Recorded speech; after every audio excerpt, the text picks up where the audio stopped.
please welcome to the stage Steve Ross.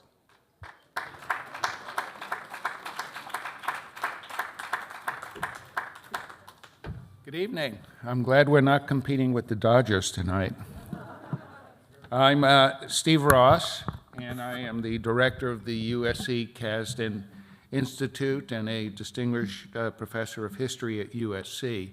And on behalf of the Casden Institute, the USC Shoah Foundation, and Hebrew Union College, it's my great pleasure to welcome you to the 43rd Annual Jerome Nemer Lecture as we gather together on the topic Christian Supremacy, Reckoning with the Roots of Antisemitism and Racism.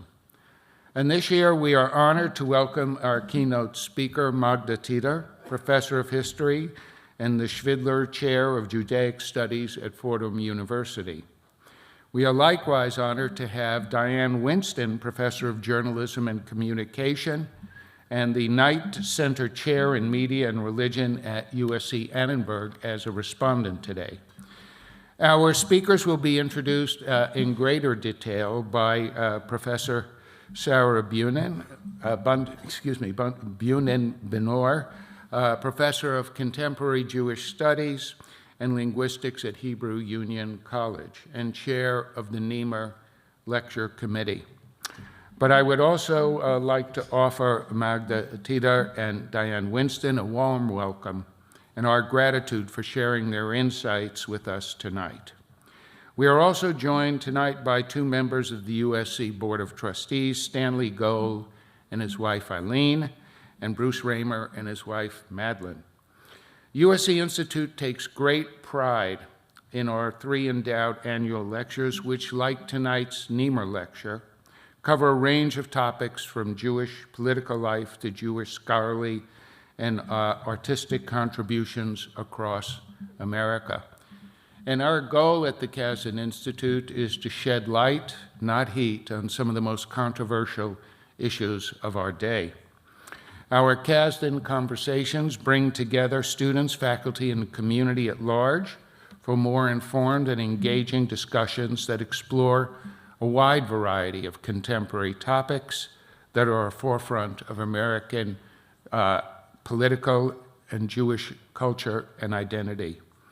Likewise, our USC Goes to Temple series is an innovative partnership between the USC Casden Institute and Southern California-based synagogues, where university lectures and research are brought directly to the temples to serve the unique interests of each diverse community. To date, we are proud to have partnered with over 20 temples across Southern California in bringing Casden program directly to their congregations. And if you haven't done so, I invite you to join our mailing list on the Casden Institute website. All you have to do is go Google Casden Institute, and you will get there. Right now, I would like to invite my colleague, Sarah Benor, to the podium to introduce our speakers.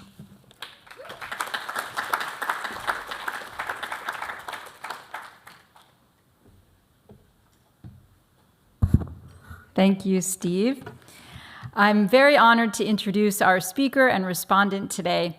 Magda Titer is professor of history and the Schvidler Chair of Jewish Studies at Fordham University in New York. Professor Titer is the author of several books, including Jews and Heretics in Catholic Poland, Sinners on Trial, Blood Libel, On the Trail of an Anti-Semitic Myth, Christian Supremacy, Reckoning with the Roots of Antisemitism and Racism, our topic for today, and new this year, Blood Libel's Hostile Archives, Reclaiming Interrupted Jewish Lives.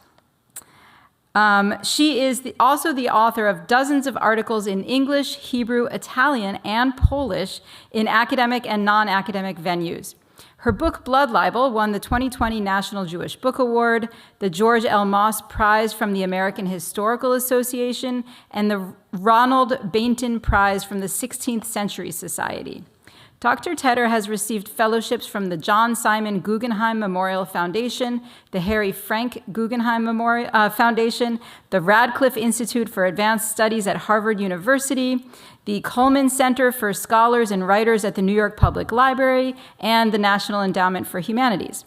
Over the last years, Tedder has curated regular exhibits at Fordham University. She has served as the co-editor of the AJS Review and the vice president for publications of the Association for Jewish Studies. She is currently the president of the American Academy for Jewish Research, a big honor in the Jewish studies world. Our discussions tonight will revolve around her most recent book, or her second most recent book, Christian Supremacy, Reckoning with the Roots of Antisemitism and Racism. Then we have our respondent after that, Diane Winston. Diane is professor of journalism and communication and the Knight Center Chair in Media and Religion at USC Annenberg, and she's also a faculty member in the USC Dornsife School of Religion. A scholar of American evangelicalism, she has authored and edited numerous books on the connection between religion, media, American history, and politics. Her latest book, Writing the American Dream, How the Media Mainstreamed Reagan's Evangelical Vision, from 2023, reveals how the Reagan presidency utilized news media to spread a new religious vision of American identity, one which continues to influence politics, including the rise of Trumpism and Christian nationalism. I welcome Magda Tedder to the podium.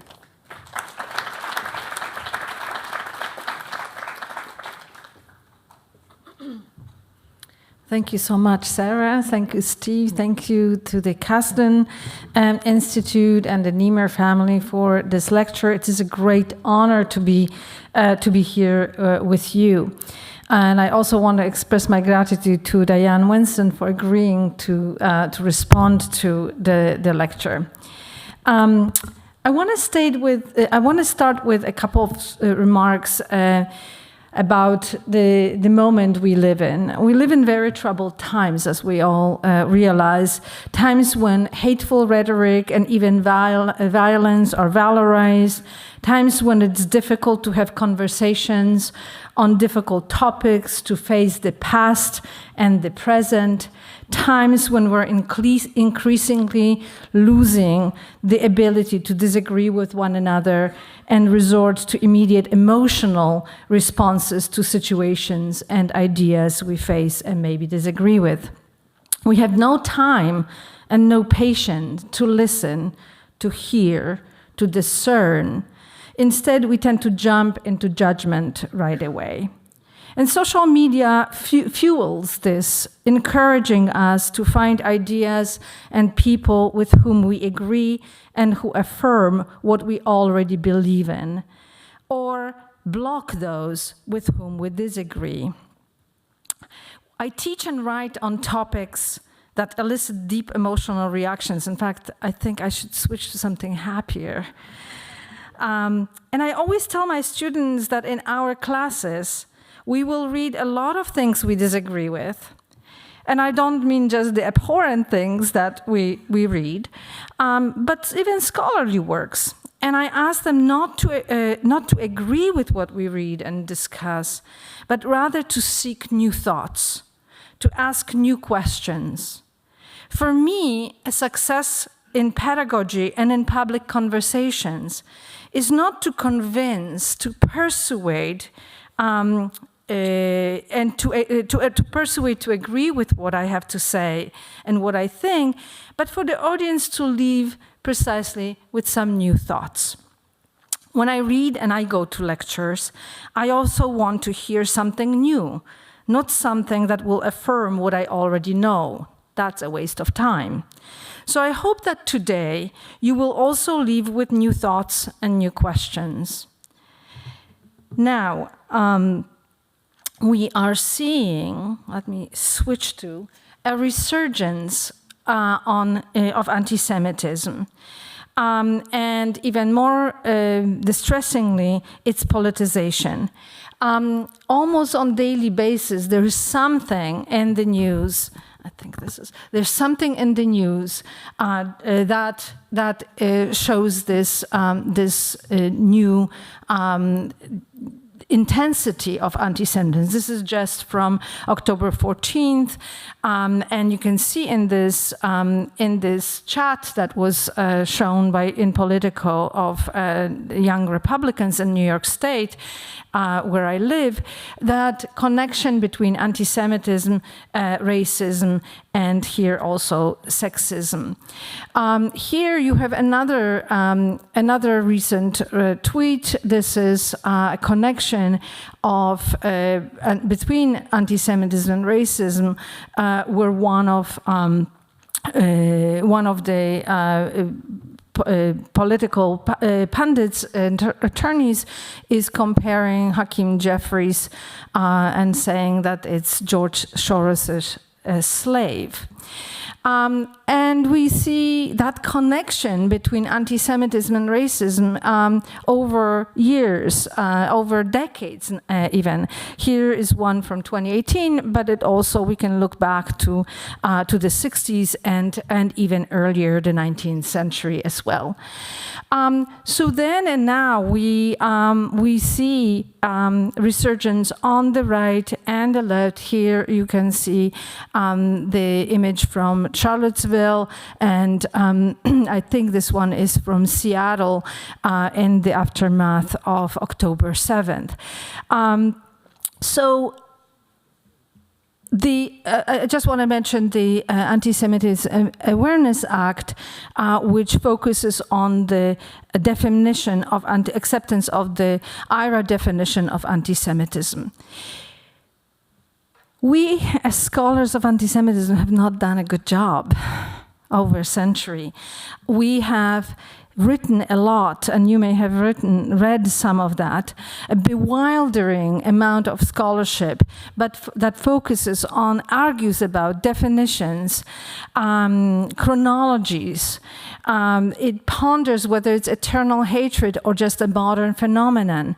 It sometimes argues about spelling, about terms we use or we shouldn't use.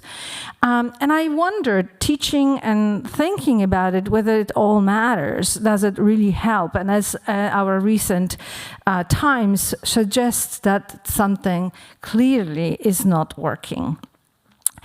So one day, that was in 2016 or 2017, I watched a film by Ruel Peck about James Baldwin, and in it is a clip where James Baldwin and the PBC program, The Negro and the American Promise from 1963, in which James Baldwin challenges white Americans to face why they created the caricature of a black man under the caricature that we know under the N-word. And he says, I am not that. I am not this. I am a man. And as I watched that clip, it dawned on me that it made me think about the Jew and the anti-Semitic ideology. That, as here the quote from 1936 says, it is not Jews who are hated, but an imaginary image of them, which is confounded with reality, and the Jews' actual faults play a very unimportant part in the matter. So as I come, as you probably gather from my accent, I did not grow up in America, but I come from the European context and from Jewish history context. And as I'm reading about American history, I began to notice these parallels, these uncanny parallels. And let me just show you some of those. From the Missouri debate. In 1820, when the territory of Missouri was attempting to be admitted to the Union, and the issue was the status of free black people. And in the debate, the question was what the Constitution meant by "we the people." And one of the representatives, Representative Barber from Virginia, asserted that surely because those framers were of European descent, European descendants of white men, that "we the people" must have meant "we the white people." And there were other voices who disagreed and provided evidence that that's not true. but that's what, and that reminded me about the debates over citizenship and eligibility of citizenship for Jews in the post-revolutionary era in Europe. And here is an example from the Netherlands from 1796, where the question is whether in the Netherlands we should honor the rights of man, of only a Christian man, whether the rights of citizens or only the right citizens. And this is about Jews. This is whether Jews should be admitted to citizenship. So you can see the echoes, the parallels, one, of course, centering around race in America, but in Europe it centered around religion. Also, race will play a role as well.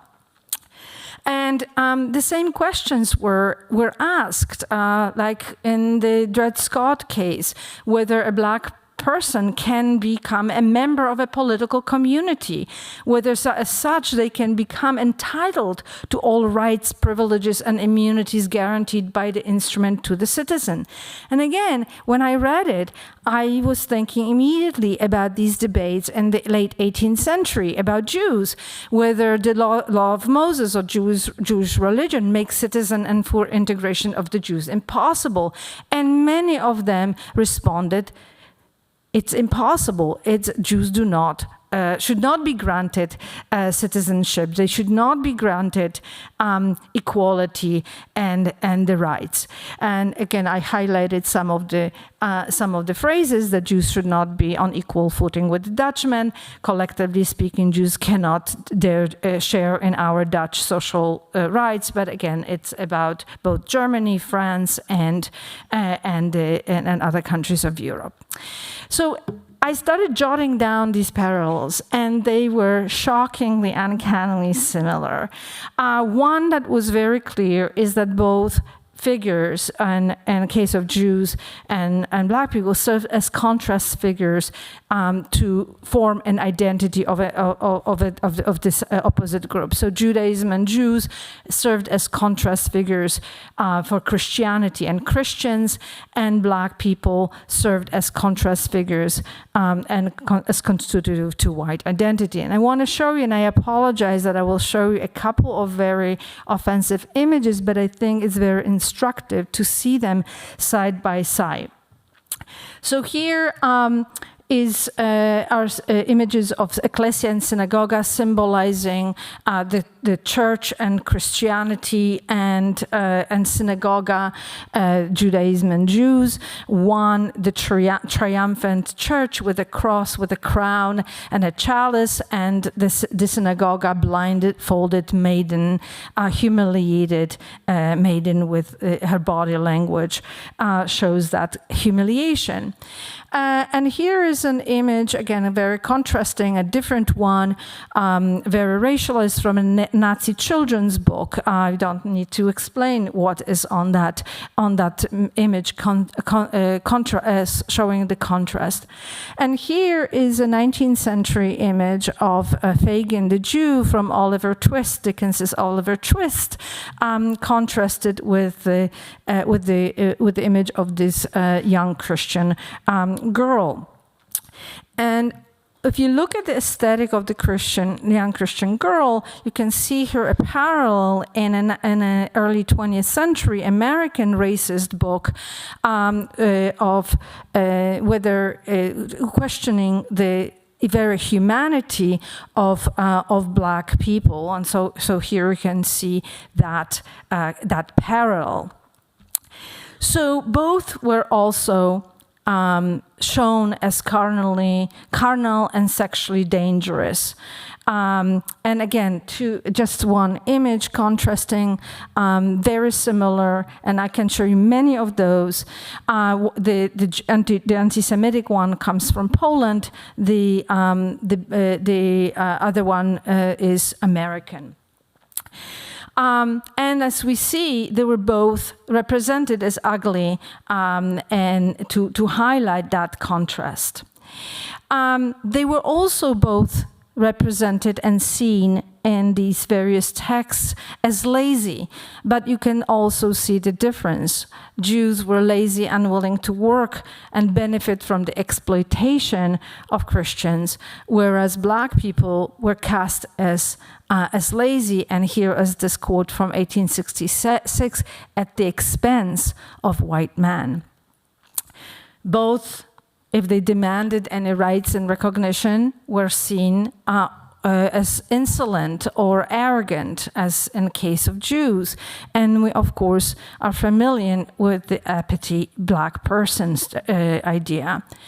And there was this fear, although very different, the fear of Jewish power as fear of Jewish control, and a fear, as the Reconstruction era pamphlets were talking about, of the Negro rule, which was different from the fear of Jewish power. This was more feeding from the racist stereotypes of the ineptitude of black people, or in modern times, the fear of black power.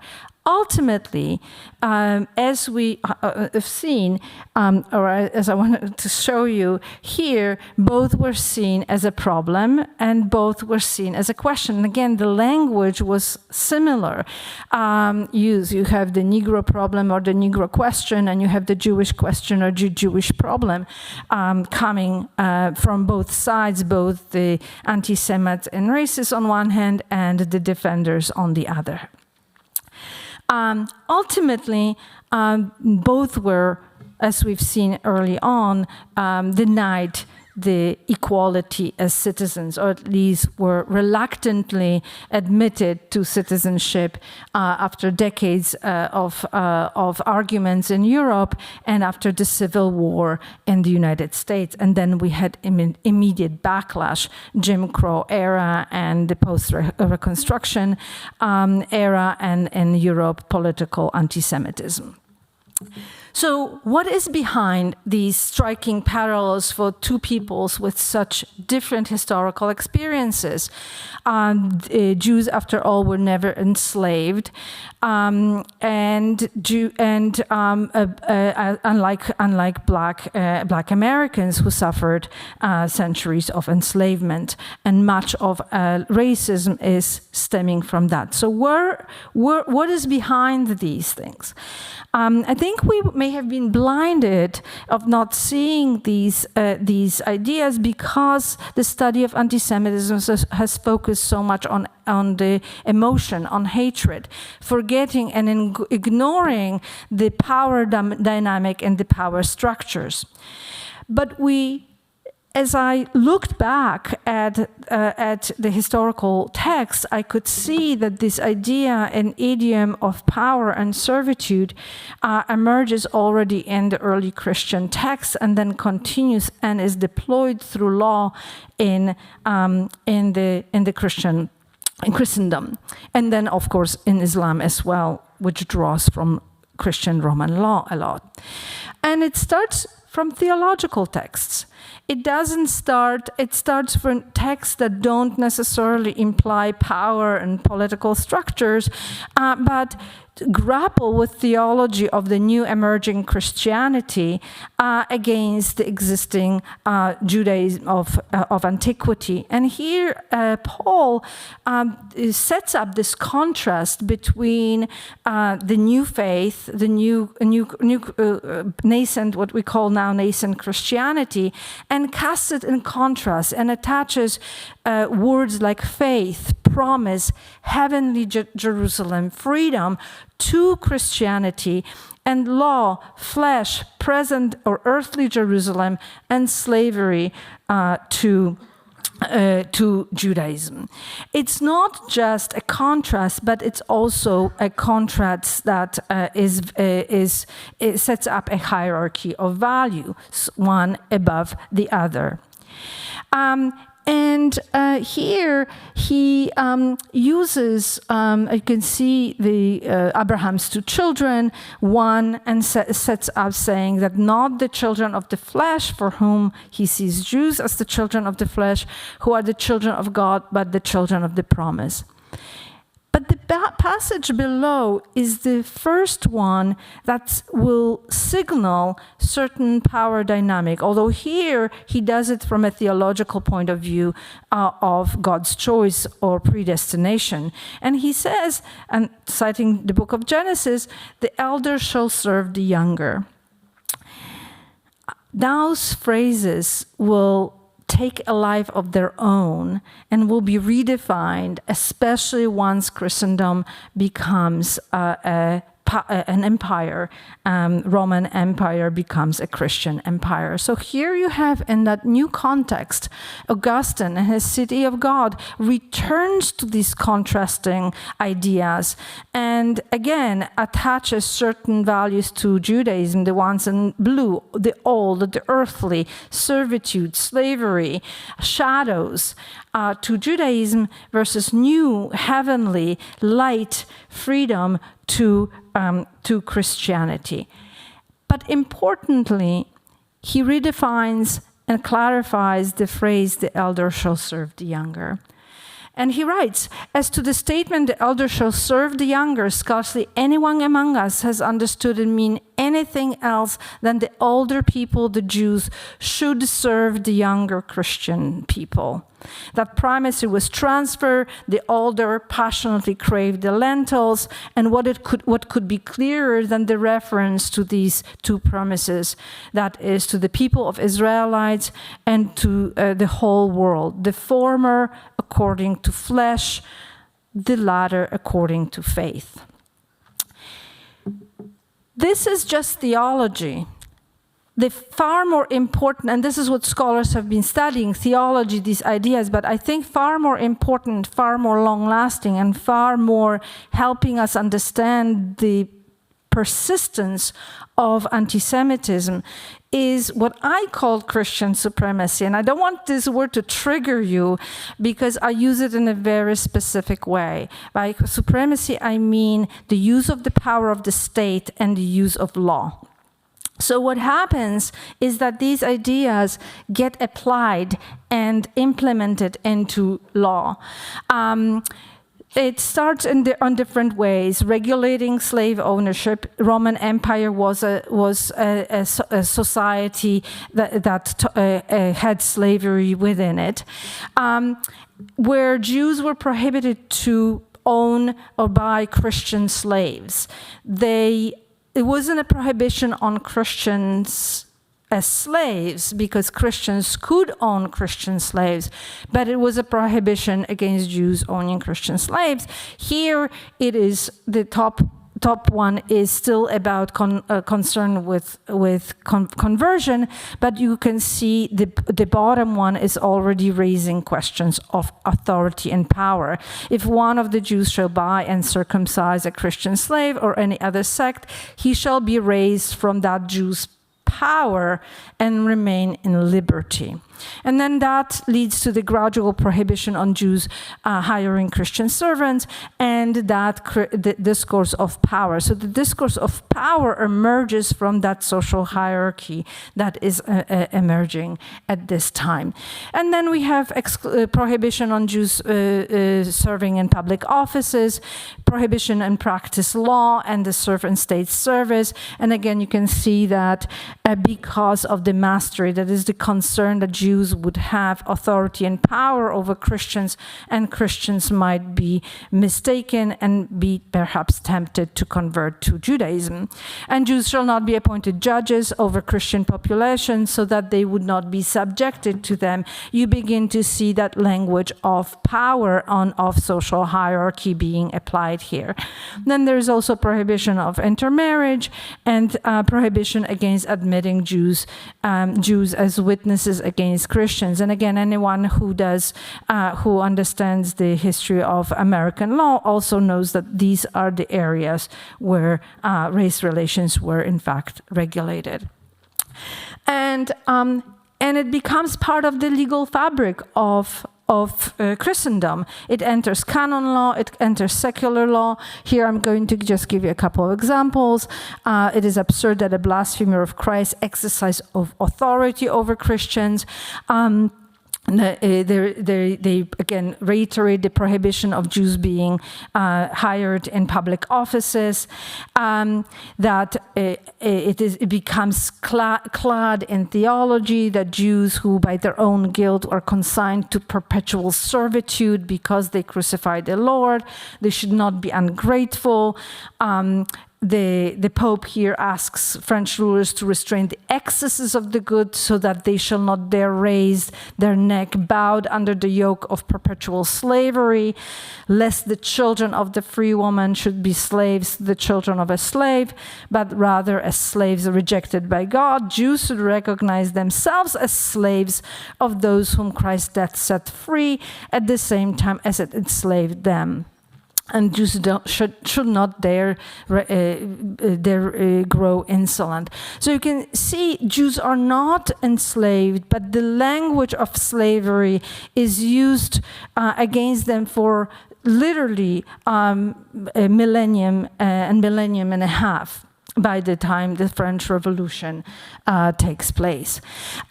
Here is, you can see that iteration of the language of perpetual servitude or perpetual slavery, and the idea of dominion, of domination, Jewish domination. And here the Pope is upset that Jews attempt to exchange the servitude they owe to Christian for dominion over them, and they erupt in insolence. What did Jews do?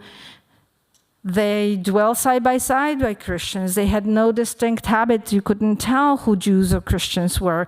They had homes in nice parts of town. They had homes, they owned property. They had Christian servants. That was the insolence. That was the disrupted social order. So the Pope established a ghetto to remind Jews that as long as they persist in their errors, they should recognize through the experience that they have been made slaves while Christians have been made free through Jesus Christ. So you can see it's not just theology, it's not just ideas, it's also law, it's also space, it's also social reality that affected the way Jews were forced to live, not as enslaved, but in that subjugated position with the idiom of slavery used widely.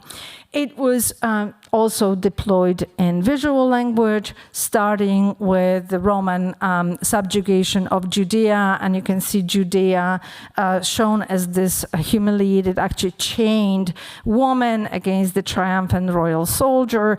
Then the medieval iconography of ecclesia and synagoga we've seen, very ubiquitous throughout the Middle Ages and the early modern period, as I'm going to show you in a minute.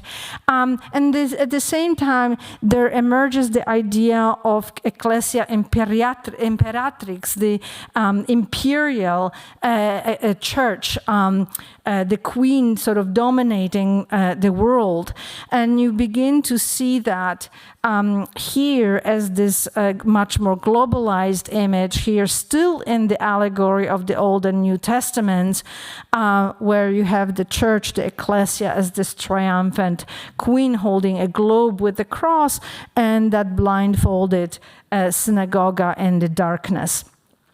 But that typology of the ecclesia, of the church, of Christianity, turns in the era of European colonial expansion into Europa. She's still, as you can see, the Christian queen with the globe and the cross holding there, but she's no longer dominating the synagogue as we've seen in the medieval and that early 15th century painting. She's now dominating the other continents, who are also in these postures of humility, and their body language shows. And again, just as the ecclesia, just as the church and synagogue was ubiquitous ubiquitous, so too the depictions of Europa and the other continents become a kind of a language, an allegory of power and domination and hierarchy. Here you can see in these images, and by the 18th century, Africa is racialized as black here. And that hierarchy translated into law as well. I just wanted to show you how much of the echo of the Roman law we see in one of the examples. This one is from the colonial Virginia, and you can see both the racial and religious language restrictions here. No Negroes, mulattoes, or Indians, although Christians or Jews, Moors, or Mahometans, that is Muslims, and other infidels shall purchase any Christian servant, nor any other except for their own complexion. But if any Negro, mulatto, Indian, Jew, Moor, Mahometan should notwithstanding purchase any Christian white servant, the said servant shall ipso facto be free. So remember that trope of Christianity and freedom. Here we can see it deployed in law, but again, both religious and racial law. That image of liberty also harkens back to that line of imagery that we see, and again, she remains this very European woman here. And the depictions of America also changes race from the 18th century, the sort of savage America that we see, to after the revolution, where she turns again libertas americana, is drawn in as this European white woman, and Colombia, of course, becomes one as that. So again, these ideas were grappling. People were grappling with them. Those in Europe and in America. For whom was liberty? For whom were the rights in this way? And again, and the debate over Missouri's admission to the Union, we see the first engagement with the question of citizenship in the United States and the idea of what liberty meant. And again, that echo you see if in Europe. If America, the question of liberty meant for the rights of white men, some in Europe, as here is the quote from Bruno Bauer from 1843, the idea of human rights was discovered for the Christian world in the last century only. Again, it doesn't apply to Jews. Our Jews suffer no pain. This was really not designed for them. So what we see here is these centuries, if not over millennia, of ideas that set hierarchy not only through text and theology, but also through law, through structures, social and legal structures.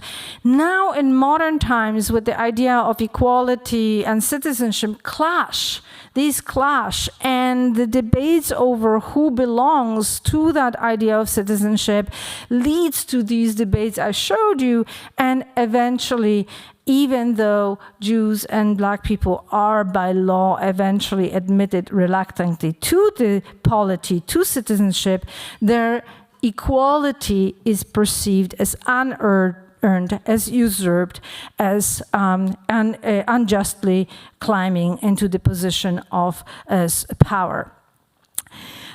Here is an image that shows that Jews unjustly climb to certain positions. This is an anti-Semitic card, which again plays on those centuries of who should the servants be. Here you have a visually a German, this is a German card, so a German servant serving a clearly racialized Jewish high society. And again, that is something that it's a humorous way of showing that Jews are out of their place.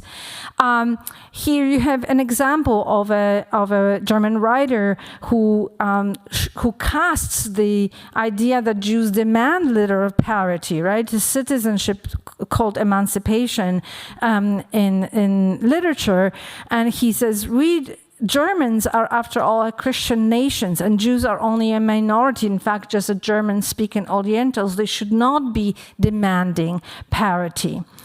And just to give you another example, just so that you see how widespread it is, here is a text from 1945, when a Jewish delegation went to ask the bishop of Kielce to help with the rising anti-Semitic violent attacks on Jewish survivors after World War II. And he tells them, why don't Jews do what they are capable of doing? Why do they engage in politics? Why do you meddle? Can you imagine, he says, what it looks like when a priest comes to the ministry or public office and sees a Jewish woman in that public office sitting there, God knows from where, and she treats our clergy with superiority and insolence. That discomfort with Jews in position of power is not just a modern idea of conspiracy coming from the protocols of the elders of Zion and this such, but it really goes back to the trope of Jewish servitude, where Jews are punished for their sins and are supposed to be subjugated in that lower position. So these parallels that I showed you at the beginning come from the legacy of certitude and the hierarchies of power that have developed over centuries. For anti-Semitism, from the idiom, the language of servitude and slavery that has been grounded in theology and the law, but not actual enslavement, but that nonetheless led to the habits of thinking of Jews as inferior, as sign of rejection, as not deserving to be in positions that they may have. That phrase, Jews have too much power, too much money, too much influence, comes from that habit of thinking about Jews from that. And of course, racism, we know it is the legacy of the actual enslavement of Black people that was justified by racial ideology of Black inferiority. So this is the important distinction. Jews were inferior because they were forced to, as part of the punishment, but not because they were unable to be in these positions. That's why they are always shown as sneaky, as trying to get out and dominate and get around this. Whereas the ideology of racism that developed in the Enlightenment was to justify enslavement and the slave trade, and that was cast as a natural inferiority and a natural something natural that Africans were. So the habits of thinking, it's also developed this habit of thinking of Black people as inferior, not deserving to be in position they achieve, and that's where we have today's slur of DEI hire, right? They could not possibly deserve to be in the position, and this sort of doubting of the quality. And that goes back to these patterns that we've seen. So how do we now think and talk about this problem of real anti-Semitism? This aspect of hatred clearly is not resonating. The way we've been teaching about anti-Semitism as focusing on perpetrators, right? A whole literature, a whole century of historiography of anti-Semitism focuses on perpetrators. It exposes, decodes, analyzes anti-Semitic ideas, images. I showed you that. Scholars of anti-Semitism have no problem showing these images. They don't think about what they mean. But what is missing in the study of anti-Semitism is the Jews, is people who are actually impacted by these ideas, by these laws, by these policies. That aspect of it is turned into in courses and books about Jewish history, but the history of anti-Semitism only focuses on anti-Semites. So that's something that leads to the lack of empathy, to, as one of my students said, it's very hard to feel any empathy for the rich and powerful, and that's exactly what the anti-Semitic stereotypes are. This is something very different from when we study and read about and consider racism. The study of racism never loses side of the victims of racism, always pays attention to the impact of racism on people.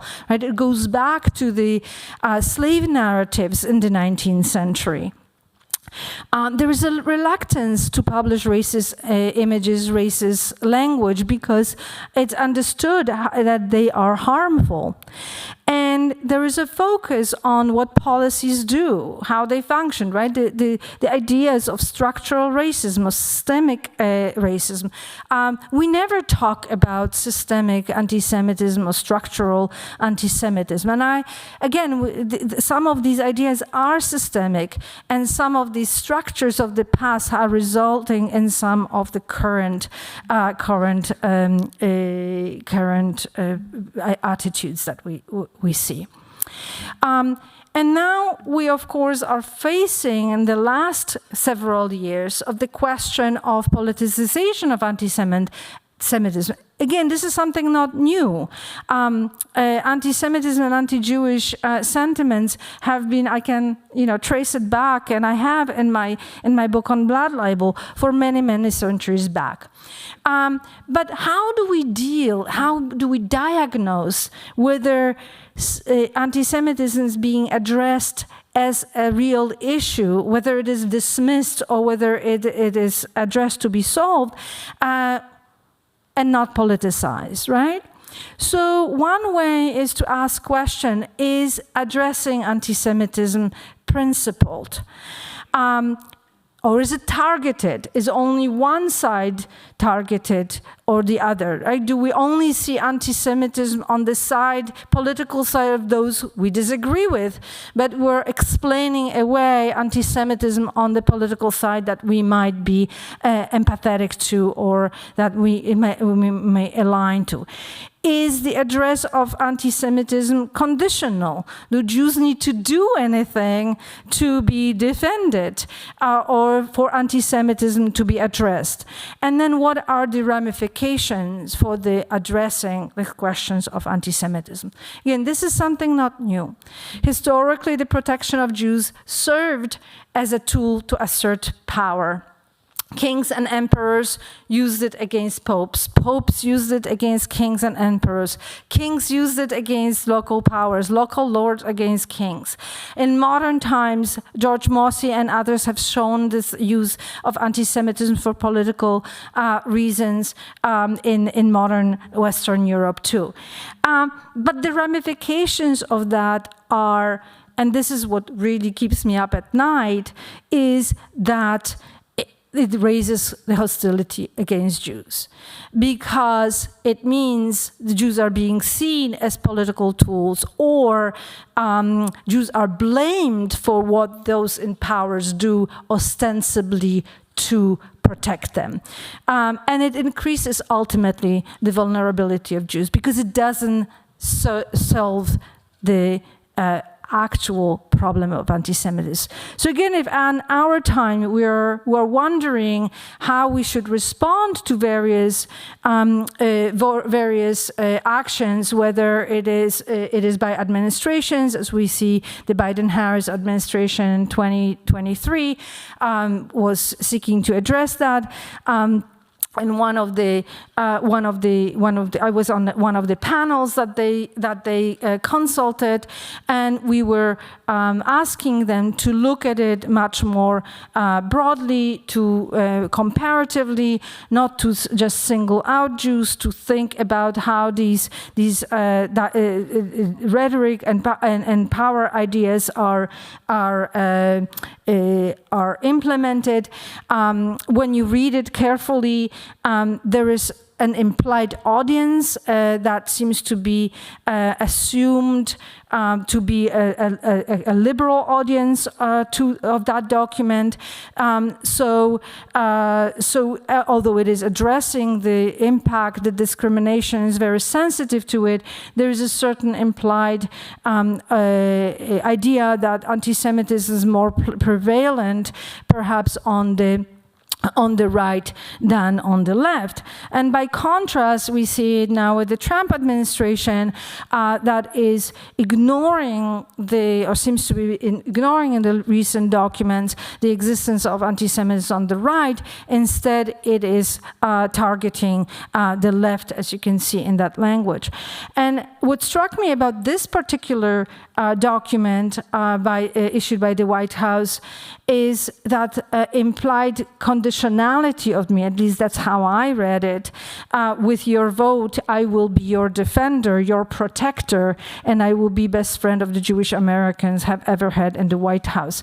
And again, for someone who, as I, have studied these dynamics of power and conditionality for over centuries, this really jumped out of me. So it seems to me that to go from where do we go from that? We need to be attuned to this, whether it is addressing the real problem or whether it's using the real problem to accomplish other political goals.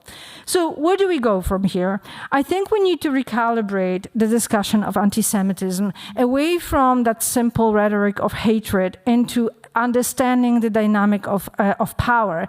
And I think this might make it easier for us to also understand the question that we're grappling again in the responses to it, the political power dynamic in the idea of protection of Jews and the conditionality of that.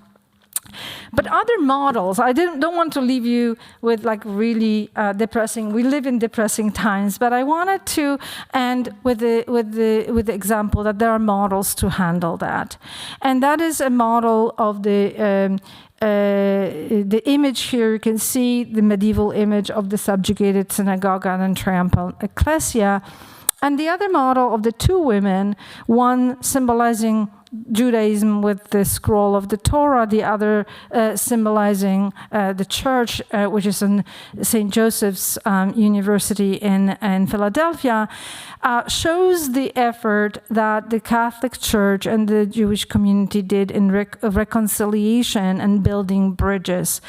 On Tuesday is the 60th anniversary of Nostra Aetate, a really important document, very flawed.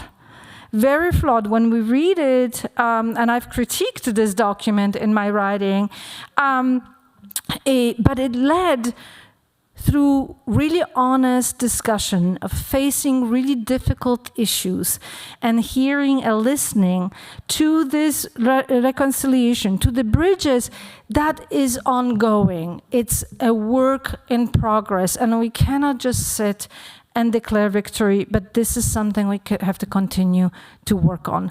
So I'll leave you with that, and I'm looking forward to hearing Diane.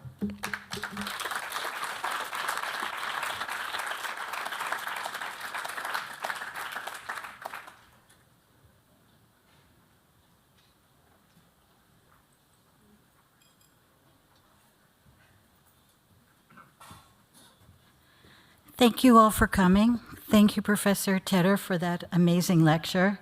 Thank you, Casden. Thank you to Sarah and Lisa and Steve for making this all possible. And I want to join Magda in saying that these are hard topics to discuss. And thank you for taking the time to be with us. Weinstein? Weinstein? The bellowing held me in place. Time slowed, and shock made me rigid. I was in the German parliament meeting a member of the Alternative for Germany. The AfD, now the largest opposition party in the Bundestag, espouses right-wing nationalism. It also opposes multiculturalism, immigration, and is, despite its denials, anti-Semitic and Islamophobic. When introduced to me, the AfD member was told that my name was Diane Winston. His response was to shout Weinstein, the name my grandfather abandoned when he came to the United States at the start of the 20th century. Fleeing anti-Jewish pogroms, my grandfather, like the famous jeweler, changed his name from Harry Weinstein, I should say, to Harry Winston. Anti-Semitism, I realized that day, is only a name away. That encounter came to mind as I read Professor Tedder's book. Christian Supremacy, Reckoning with the Roots of Anti-Semitism and Racism, asks us to reconsider the role of law in reifying notions of supremacy and servitude. Laws, I remind you, are fashioned and passed in parliaments, congresses, and Bundestags. Law turns ideas and ideologies into policies.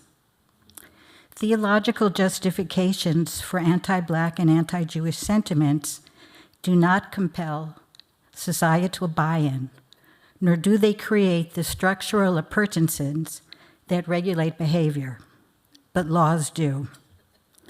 Law turns theological justifications into secular realities, creating worlds that look and feel very different than the ones which existed before hatred was woven into their very essence. Shall I concretize these words? Think of the Third Reich, South Africa under apartheid, the Confederate Constitution that made slaveholding a fundamental right. I could spend several days sharing my thoughts on the troubling permutations among Christian supremacy, anti-Semitism, and racism, but I imagine that some of you might want to go home for dinner. So I will limit myself to 3 main points. But first, a reality check. I study American evangelicalism. In recent years, I've researched the rise of the Christian right and its political influence. I am familiar with the Christian roots of anti-Semitism and racism, and I am glad I live in a time when we can discuss them openly. Christianity has a problematic history, not just regarding Jews and Blacks, but many other religions, races, and ethnicities. But Christians have been and continue to be supporters of human rights and respect and dignity for all people. Religious institutions and institutional religion are not the same as individual believers. And my remarks are not aimed at disparaging millions and millions of Christians who understand that their faith is to encourage human flourishing. But back to my 3 points. First, supersessionism, which is a belief that Christians have replaced Jews as God's chosen people. This belief justifies anti-Judaism because it means not only did God abandon the Jews in favor of Christians, but also that Jews were too stubborn to admit it and convert. Church fathers found justification for supersessionism in many biblical sources. Ishmael, Abraham's older son, whom they coded Jewish, was subordinate to his younger brother Isaac, who was coded Christian. Likewise, Esau, coded Jewish, became subservient to Jacob, the younger brother coded Christian. These ideas became the pretext for medieval laws that reigned in Jewish power, agency, and opportunity. They also nourished a growing hatred, which fueled for centuries by the Jews' refusal to convert and to join the winning team. How ironic, then, that when today's Christian supremacists talk about supersessionism, or what they call the Great Replacement Theory, it refers to the displacement, to their displacement, Christians' displacement, white Christians' displacement, by immigrants, people of color, and Jews.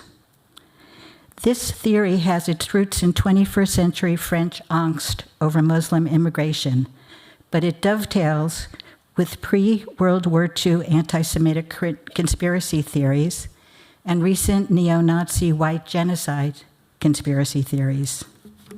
Today in the United States, white supremacists see Jews as the main enemy trying to replace them. They accuse Jews of supporting immigration, hordes of dark-skinned people, and fomenting Black power. In a 2022 poll, Yahoo News found that 60% of Trump voters agreed that, quote, a group of people in the country are trying to replace native-born Americans with immigrants and people of color who share their political views. Is this flip in meaning from Jews refusing to participate in a positive divine replacement to Jews leading a hostile political replacement a reflection of Jews' actual status as powerful 21st Americans, or is this just the latest flavor of Christian anti-Semitism? Secondly, I want to mention limpieza de sangre, and I apologize for my pronunciation, or clean blood. During the first 1400 years after Jesus' death, Christian hostility to Judaism was based on charges of deicide and the Jews' refusal to accept their theologically ordained servitude. For more on this refusal, I would point you to Ivan Marcus's How the West Became Anti-Semitic. Marcus documents Jewish pushback on their Christian neighbors, which was fascinating to me, because I didn't know that medieval Jews were happily engaging in public theological debates, placing Christian holy objects in latrines, and farting near Christian holy men. But I digress. It's just to show we always had a fighting spirit. During the 15th century, perhaps it was especially difficult to convert Jewish men. A new idea took hold. Jewish men could not truly convert because they were of a different race. Their blood would always be different. This idea of clean blood differentiated Jews from Christian and threw shade on those Jews who even did convert. The concept also was applied to Muslims living in Spain. When Spanish fleets colonized Africa, they carried with them this notion of clean blood. It commingled with the idea of the biblical curse of Ham. Ham, Noah's son, saw his father sleeping naked. When Noah awoke, he learned that his other sons covered up his nakedness when Ham did not. He cursed Ham and said he would always be a servant to his brothers. Christian commentators identified Ham as Muslim. They believed that Africans were Muslim and therefore under the law of Ham. Thus, European Christians rationalized enslaving Africans was biblically sanctioned. When slavery came to the New World, African skin color was a legal, social, and religious reason for servitude, as well as for uncleanliness.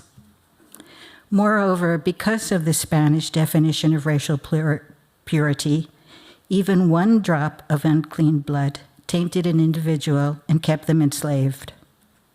Jews were never enslaved in the United States, but through long stretches of American history, Jews were not considered white. Then again, neither were Catholics, Mormons, Italians, or Irish considered white. White is a marker for true Christianity, but it is not infallible. Rather, white skin is a marker for true Christianity, but it is not infallible. Blood is, even when it's not. My third point is about policy, law, and Project 2025, the document from the Heritage Foundation that lays out the goals for the Trump administration and its endgame, a white Christian society. Project 2025 is now largely accomplished and will be further along if the Supreme Court rules to overturn parts of the civil rights law. In Louisiana versus Calais, the case which the Supreme Court is now hearing, a group of white voters is questioning whether a newly created district in 2024 discriminates against them.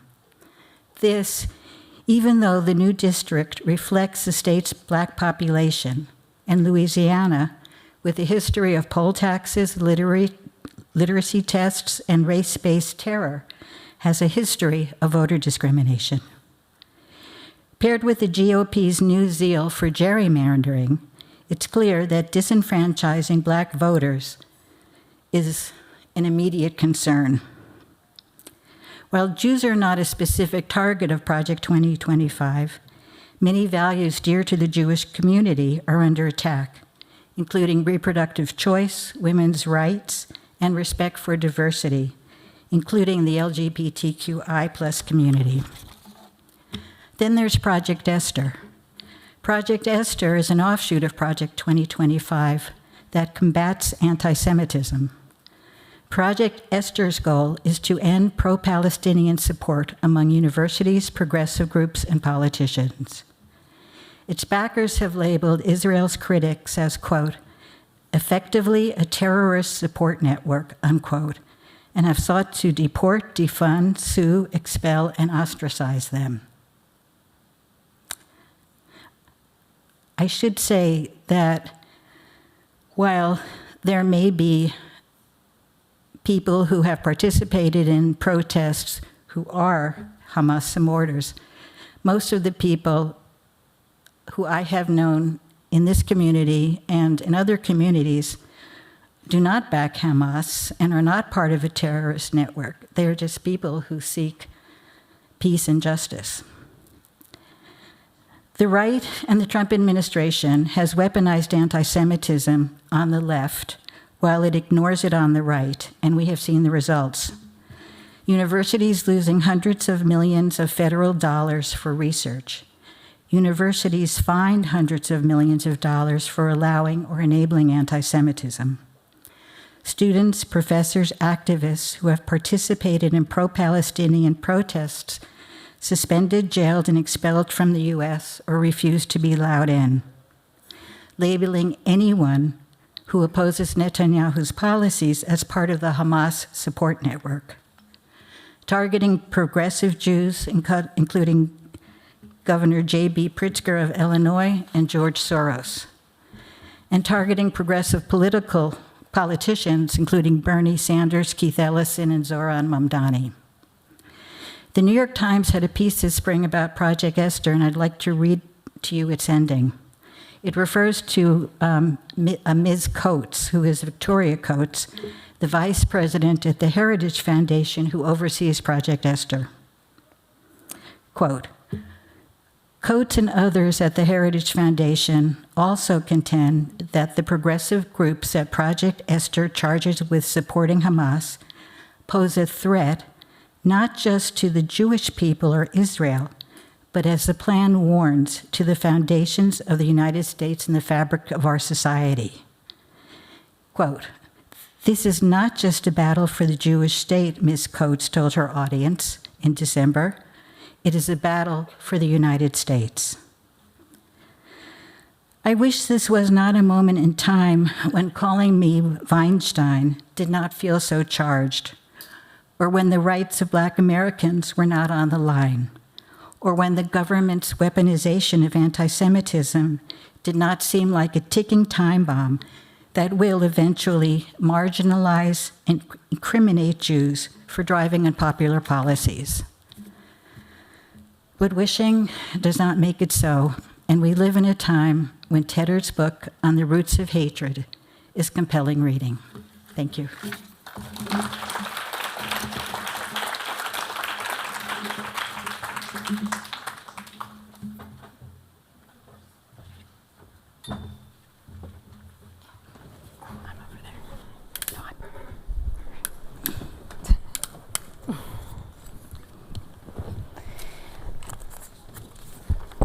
Okay, well, thank you. Wow, this is the best of Jewish studies where we have, I'm thinking of my colleagues in the audience here who are from HUC, USC, and UCLA, who study all different periods of Jewish history. And I think that for so many of us, our period was represented here, which is pretty unusual, I think. And I loved how it was also applied to contemporary issues, both in the wonderful presentation and the wonderful response. So we now open it up for Q&A from the audience. Yes? David? Oh, here we go.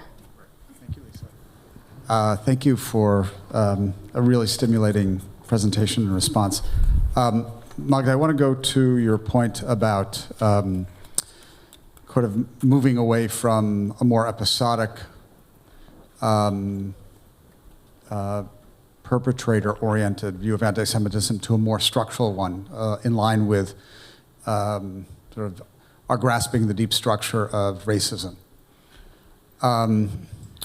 Because what strikes me as cause for concern when one makes that move is the tendency to essentialize or eternalize the phenomenon and sort of lose touch of the contextual and the contingent.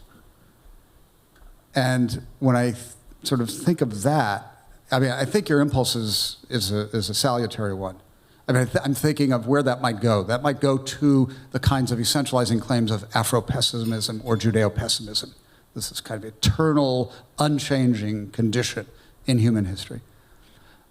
So just, I'd love to hear you reflect on that, but what brings it to the fore and sort of what pushes back, and I'm thinking of David Engel's well-known critique of our use of the term anti-Semitism because it is taken to mean so many things in so many different contexts and settings. What sort of pushes to the fore again the contingent or the contextualize is what seems to be the game changer of recent times, which is Israel, Zionism, anti-Zionism, right, which was largely unmentioned.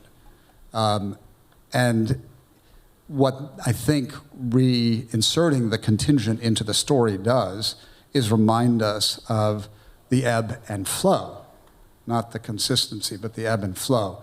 And the ebb and flow, could be even a difference of kind, not just degree. I remember when I was writing a book in the early 21st century, I thought, wow, I'm writing about the end of anti-Semitism. And then sort of, that didn't happen. So there are ebbs and flows. I don't have history, right? But I wonder if you could reflect on this balance between the structural and that tendency, the central, and the contingent. Yeah, I mean, I think the question of whether it's eternal or not has always been the question, right? And that's something that Hannah Arendt very powerfully pushed back, because she said that eternal aspect of that, thinking of it as eternal hatred, gives a great alibi to the anti-Semites, right? Because it's like, oh, it's just natural way, Jews are just hated, we're not doing anything else, well, what's the big deal, right? And she was right, because the Nazis did exactly that. They published books, showing Jew hatred around the world, anti-Semitism through, and they look at antiquity and they show all these examples, like we're just looking at history, and they did this. So yes, that seems to, and we grapple with, because how do you grapple with something that clearly exists for a long time, but without essentializing it? And I think looking at law allows us to move a little bit away from that, because it helps us see what it does, what law does, how historical actors are doing it, implementing it. And also, I think what it might help us is it may help us shift it more back to think about the people whom it affects, that is Jews. Because once you start thinking about laws and policies, you then think about, oh, how does it work, right? How does it work? Through experience, as Poth says. You have to remember that. So you might begin to, and I think that's what I would argue, that in the study of anti-Semitism, we need to bring back Jews and Jewish voices into it. But you also might see, once you begin to see that, you see it's not like that there are pushbacks, that there is agency, that there is more going on in that. So it becomes less the sort of continuous hatred, but you can then see why the laws are being implemented at the time, right? My students say, oh, ghetto or badges. I'm like, yes, but the Nazis are looking back in the 16th century and saying, oh, the badges are not our invention, and they are taking it out of that. It's not like there is a continuity of that. So I would say that I think it allows us to be actually more contextual, while at the same time seeing. And I, to be frank, I was never satisfied with this idea of theology. I don't think people who are today anti-Semitic think about Jews being Christ killers. Maybe some still do. It just was not very convincing to me that theology was something. But for me, and you might disagree, and I welcome disagreement, it seems like legal structures help explain why it is so difficult to uproot, because it creates a social reality to which people are used to. In terms of the Israel-Palestine, I think there is the concept of supremacy as a power dynamic is very useful, because I think in the discourse about Israel, the time frame is usually very narrow. It usually is 1948, and maybe some people look back till the Balfour Declaration and on. But I would ask us to actually expand the lens, as I tend to do in my scholarship, and look at the power dynamic in a broader sense. And that might help us understand also the vociferous reaction among Arabs, Muslim Arabs, to the Jews' claims for political power or even political presence, of independence, something that went against millennium and 1,200 years of Islamic supremacy and social hierarchy, where Jews and Muslims had a lower status as dhimmi. That may also help us understand and maybe complicate the ideas of colonialism again, that vociferous reaction that Christians who were seen as inferior are now dominating and trying to dominate the region. So I would sort of use the tools and use the power and even word supremacy as a category of analysis. And this way it would allow us to look at what laws do, how they create social hierarchies. It might help us examine, it is a concept that's very transferable. It can be a concept that's transferable to any country with minority groups, including Israel, and examine us thing. And I do think that we need to grapple with the question of Israel's power, the question of how laws function in Israel, and that also may help us move away from these, sloganeering critique of Israel, but actually into more concrete critiques over policy, over laws, over structures in that way. Okay, we have only 10 minutes left, so let's try to keep the questions and answers short. We'll go to the back there. Great. Hi, I think this is a short question. I have a question about the use of law historically to analyze society. In light of, something I learned about Jewish history, for example, that you mentioned the Fourth Lateran Council and some of the laws that were passed about Jewish function in society. And then I was taught that those laws were put into Las Siete Partidas in 13th century Spain. But then all of the evidence on the ground suggests that virtually none of those laws were actually enforced. And likewise, some of the laws about Jews from the Council of Toledo, which were not actually enforced in 7th century Spain by the Visigoths. And I study the Mishnah, a whole book of Jewish law, which the best evidence suggests no one really gave a rat's tuchus about, other than the people who made the law. So the question is, how do you differentiate between the passage of laws, which say something, and the enforcement or the carrying out of laws on the ground? Now, this is a terrific question, and in fact, when you read the Fourth Lateran Council laws, you see that it's exactly the opposite, right? The reason why Jews and Muslims need to be marked is because they're too close to Christians. There's a little hanky-panky going on that the church doesn't like, right? So that is true. But once statutes become part of legal fabric, They are accessible. And note the law that I showed you that established the Roman ghetto. The Pope Paul IV is upset because it's precisely that all the laws that had been passed before are not being observed. Jews hire Christian servants. They are not marked. They live intermingled with Christians. But he then uses that law, not that he passes something new, but he begins to enforce it. So the issue is enforcement, and that's why, again, looking at law and then looking at the people and what's going on the ground may help us understand the historical contingency, but it also may help us understand that when moments arrive, that there's this toolbox that has been dormant that allows us then to enforce. There is this. I don't know how many of you know Bertolt Lessing's play The Jews from the 18th century. Probably not many. But it's an Enlightenment era play. And in it is a scene where this Christian baron is robbed and he thinks the Jews robbed him. And then it turns out there was his Christian servant who robbed him. And he wants to give this, and the Jewish person reveals it to him, and he doesn't know he's Jewish, so he offers the daughter to marry him, the Jewish man.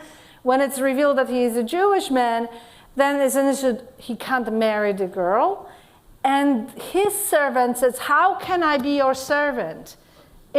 It's illegal, right? So this is the kind of thing that comes up that creates these frameworks of thinking. So even if it's not implemented, it can be weaponized and used whenever it is necessary. So absolutely, you're right. It's not that it's there. Yeah. Great. Yes. I studied civil rights in college, and I know there was a history of Jews and blacks doing marches during the civil rights period. Do you think that that might be necessary for Jews to have similar kind of marches in today's world, or do you think that might be too risky for Jews in order to try to reduce anti-Semitism? I don't know. Marches. I think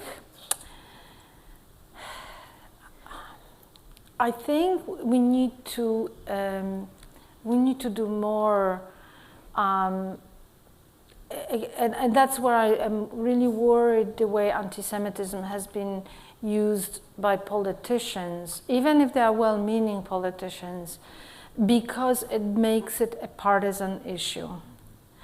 And once you have something as a partisan issue, it's very difficult to then build, especially in our world, to build these bridges and to make these connections, or to make the acknowledgement of that. And in this case, it's like, again, the politicization of that is playing into these very anti-Semitic stereotypes.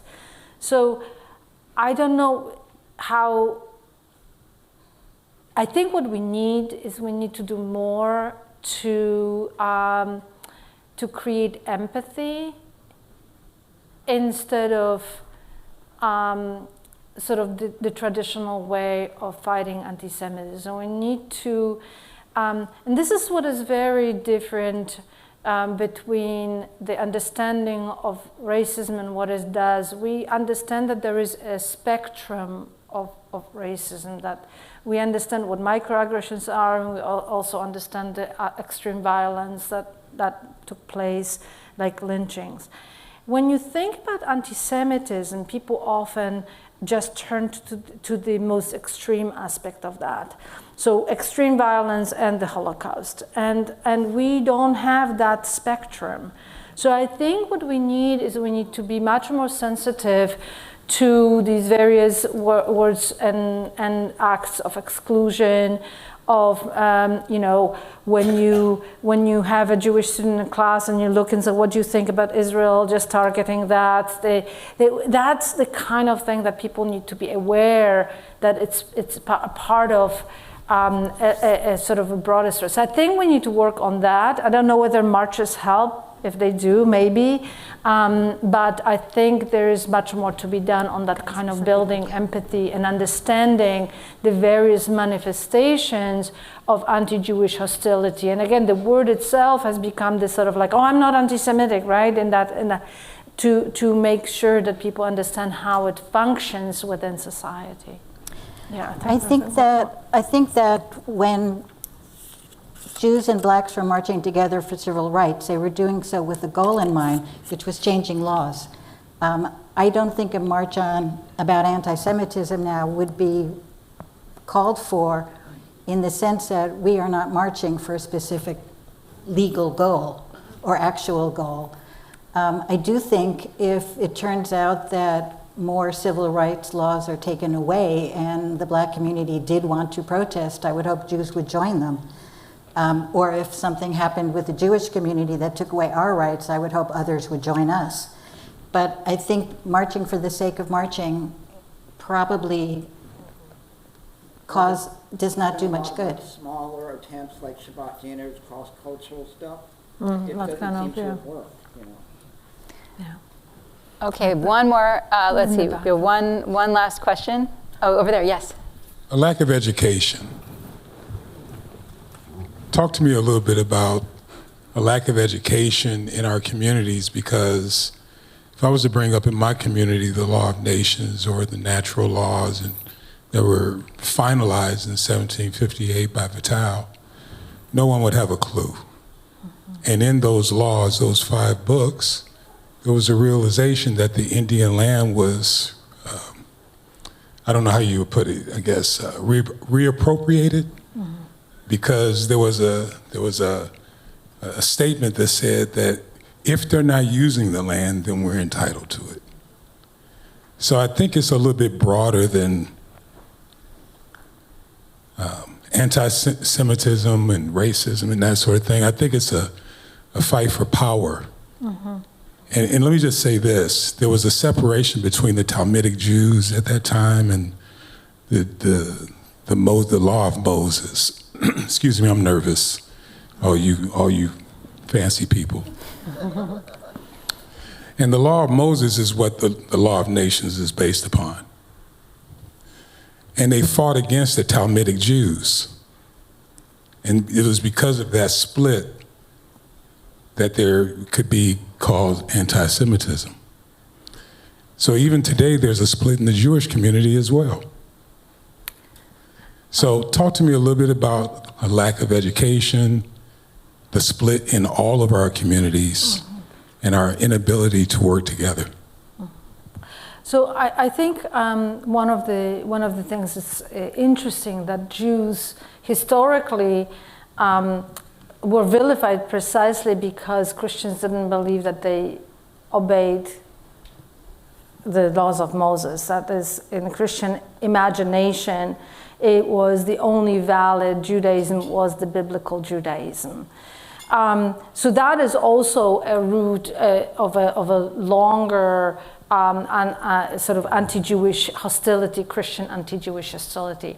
To the point about education, I think it is really, we're in a very dire moment with education, and we're even again, the sort of social media moves us away. AI moves us away from real education, and it is something that I think we have to grapple with, because if people don't understand that deeper history, they will certainly not understand it without reading and just resorting to AI. I'm already seeing it in my students. I can't take for granted what I took for granted that they knew 10 years ago. So it definitely is getting worse. Even when you think that they came through, I teach at a Catholic university through Catholic schools, and they have absolutely no idea what the scriptures, for instance, says. So yes, we are in a crisis, and I don't have answers for that. Wow, okay, well, I hope we'll continue these conversations mingling around here, and I call up Steve Ross to close us out today. We can stay for a second. Okay. Yeah. Very brief. Thank you all for coming tonight. In particular, I want to thank Magda. I want to thank Diane. I want to thank Sarah. Most of all, I want to thank all of you for taking the time to come drive out here this evening. And I hope you learned something tonight, because I know I've been writing on this and I learned a ton that I didn't think about before. And there's to me, nothing better than having given a talk where people walk away thinking I learned something important that I didn't know. Thank you for coming. Thank you so much for that. Thank you.